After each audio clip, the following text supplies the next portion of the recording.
बेशरम, कोई हया ही नहीं है इसे। सुन लिया ना तुमने, मैं उससे अमेरिका की बात कर रहा हूं और उसे अब भी उस नर्स की पड़ी हुई है। फरिश्ता समझता था उसे, लेकिन वो तो शैतान निकली। कितना बेवकूफ था मैं।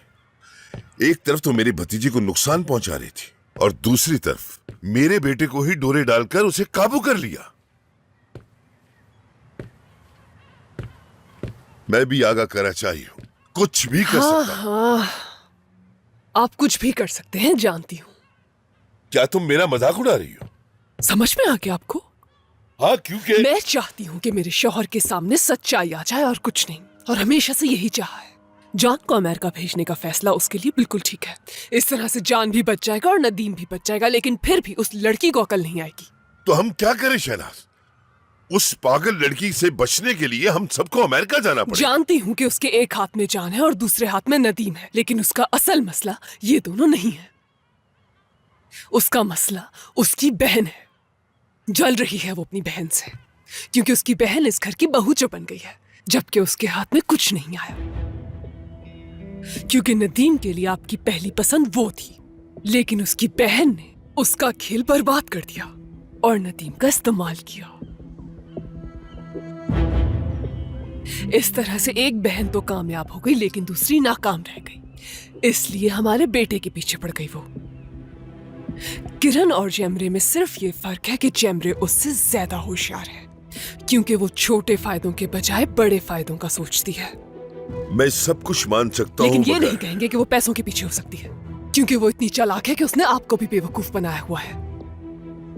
क्योंकि इतना कुछ करने के बाद भी आप ये कह रहे हैं कि वो लड़की पैसों के पीछे नहीं हो सकती। वो लड़की बहुत ही खतरनाक है आका, वो किरण की तरह नहीं है। उसके सारे घटिया इरादे और मंसूबे हमारे सामने आ गए हैं। आका, जेमरे एक होशियार खिलाड़ी है, और अगर आप मुझे इजाजत दें तो उसके खेल को उसी की तरह खेल के ऐसा सबक सिखाऊं जो वो कभी ना भूले।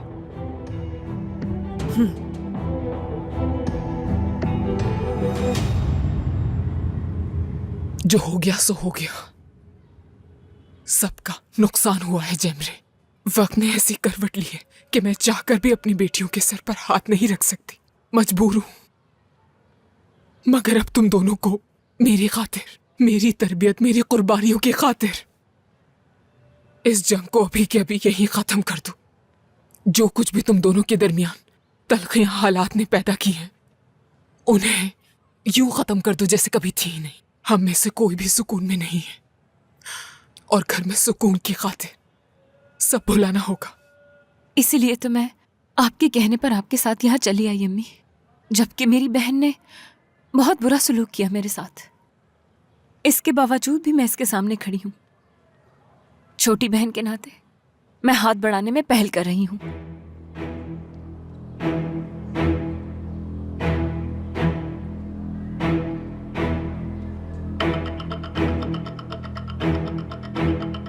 ठीक है, मैं हाथ बढ़ाने के लिए तैयार हूं, मगर उससे पहले ये हर वो अपने बुरे काम और असियत जो ये अपने शौहर को देती रही है, इसे उसका एतराफ आपके और आगा साहब के सामने करना होगा।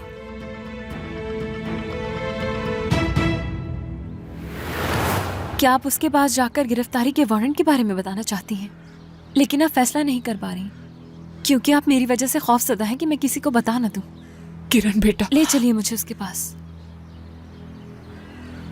मैं सिर्फ आपकी वजह से जाऊंगी अम्मी, क्योंकि मैं भी मां बनने वाली हूं। मुझे एहसास है आपका।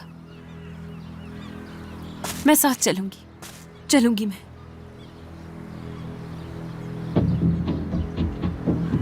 ऐसा नहीं हो सकता कभी। मेरी बेटी ऐसा कुछ नहीं करेगी। कल तो तुम मुझे अपने शौहर पे जुल्मों सितम का हिसाब दे रही थी। चलो तो अम्मी को बता दो वो सब। सुन रही ना आप ये क्या कह रही है? देख रही है ना आप? मैं खुद चलकर इसके पास आई और ये किस तरह की बातें कर रही है। मुझ पर इल्जाम लगा रही है कि मैं अपने शौहर पर जुल्म करती हूँ। भला मैं ऐसा क्यों करूंगी अम्मी? इसके सारे इल्जाम झूठे हैं। ये चाहती ही नहीं है कि मैं उस घर में खुश रह सकूं। सही कह रही हूँ ना मैं? मेरा नहीं तो मेरे बच्चे का ही ख्याल कर लो जमरे। तुम्हें अपने आने वाले बच्चे का भी खौफ नहीं, तुम्हें तो अल्लाह का भी खौफ नहीं। अब मैं ये मजीद बर्दाश्त नहीं कर सकती अम्मी, माफ कीजिएगा मगर मैं जा रही हूँ। रुक जाओ, बात खत्म नहीं हुई। तुम रुको यहाँ।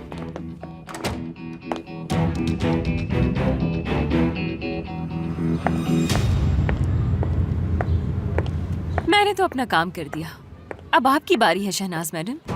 मैं आपको अभी होटल का पता भेज रही हूँ।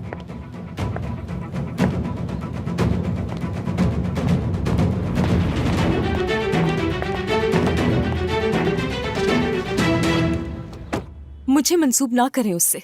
आप कहती हैं वो मेरी बेटी है, मैंने पैदा किया है उसे, कहती हैं वो गलत नहीं है। लेकिन अगर आपको मेरी कोई बात माननी पड़े तो आपकी ममता की तजलील हो जाएगी, है ना?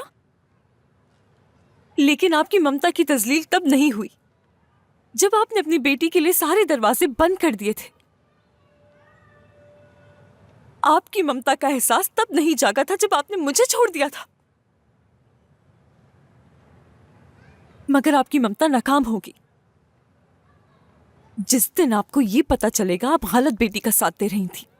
अगर आप अपनी आंखों से देख लें कि उस घर में नदीम के साथ क्या जुल्म हो रहा है तो मुझे पूरा यकीन है आपका दिल भी दहल जाएगा। मैं एक नाकाम माँ हूँ, ये बात अच्छी तरह से जानती हूँ मैं। और कुछ जैमरे, जिन बच्चों की खातिर मैंने सब कुछ किया वही बच्चे मुझे बताएंगे कि माँ क्या होती है। हो गई मैं नाकाम, लेकिन तुम उम्मीद थी मेरी। उम्मीद तो आप सबसे थी मुझे, उसके बावजूद आप लोग अंधे बहरे और गूंगे बने रहे, नदीम की अजियत देख ही ना सके। अगर उस घर में कोई अंधा गूंगा बहरा है तो वो तुम हो सिर्फ, जिसे नदीम के सिवा कुछ भी दिखाई नहीं देता। सच बोलने की ताकत है, अगर मैं पूछूं तो जुबान बंद हो जाएगी तुम्हारी। क्या बताओगी तुम कि क्यों तुम उस लड़के को अपने साथ लेकर भागी थी? और झूठ मत बोलना, क्योंकि तुम्हारी जंग झूठ के खिलाफ है। तो जवाब दे दो ना मुझे, या तुम्हारे पास ऐसा कोई जवाब ही नहीं है जो तुम मुझे दे सको? अगर जवाब नहीं दोगी तो वो सब सच्चे साबित होंगे। ठीक है, नदीम तुम्हारी वजह से नफरत का मुजस्समा बन चुका है। कितना मनहूस असर है तुम्हारा।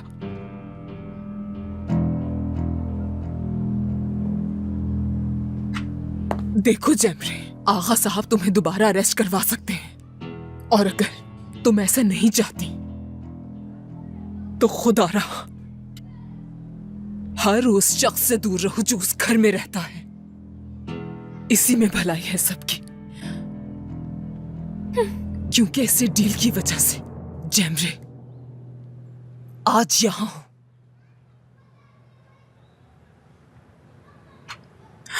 मैं मजबूर हूं।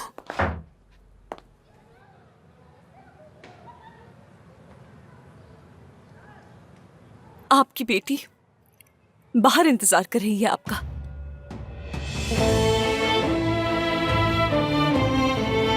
चलिए जाइए सहर साहिबा।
सब खैरियत है? वो लोग जा रहे हैं? जा रहे हैं आका, वो लोग जा रहे हैं।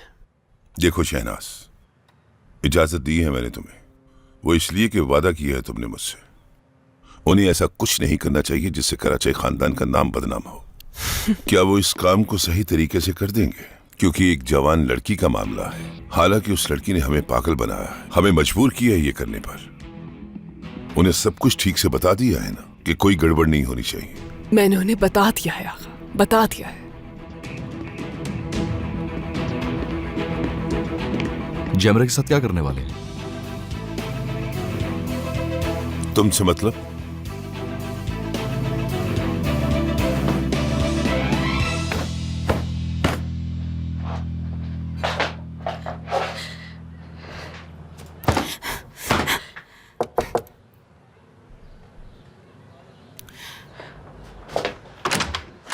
जैमरे आपा, अहमद भाई बुला रहे हैं आपको।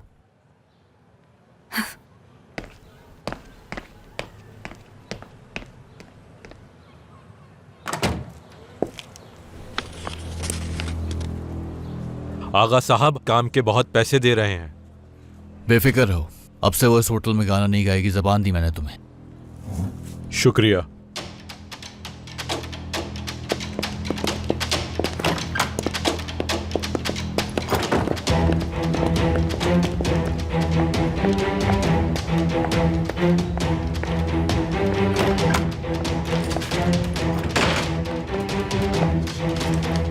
अहमद भाई, क्या ये लोग यहाँ पर मेरे लिए आए थे? कुछ किया तो नहीं आपके साथ?